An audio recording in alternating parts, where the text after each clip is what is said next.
借这个机会呢，我再跟各位特别介绍一个公案：认错未必输啊。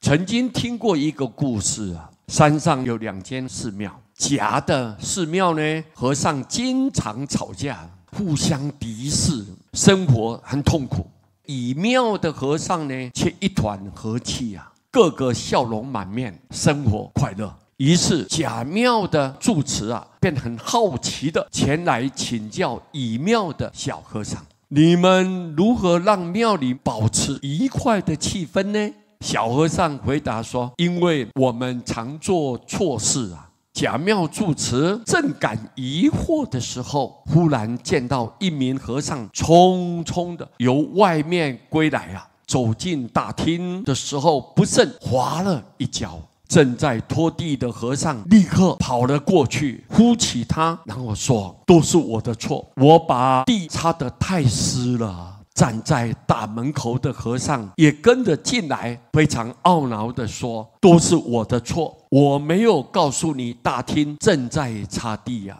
被扶起的和尚则很愧疚很自责地说：不，是我的错，都怪我自己太不小心了。前来请教的甲庙住持看了这一幕，心领神会啊，他已经知道答案了。我们往往为了保护自己而推卸责任，或者是与人争吵，殊不知啊，认错未必是输啊。因为认错不但能表现出个人的修养，反省自己能够激励向上，甚至于可以化暴力为祥和。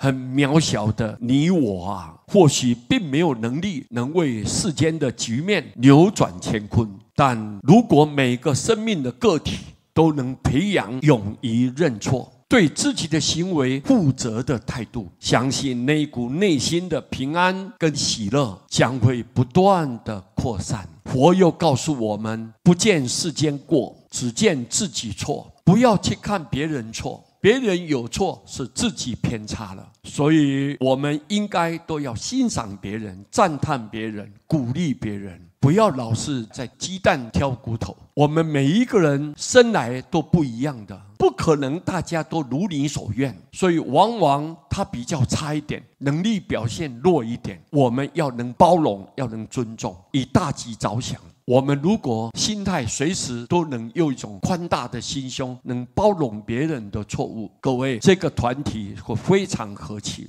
所以我们希望大家一心的只有念佛，回光返照，自我要求。我们自己本身毛病很多，我们不应该在小事上苛求别人，我们一心一意的精进念佛，了脱生死，超脱三界。我们在阿弥陀佛的身边能够听经闻法，成就道业，这个才是我们最大的目标。所以我们大家一定好好的精进念佛。谢谢大家，阿弥陀佛。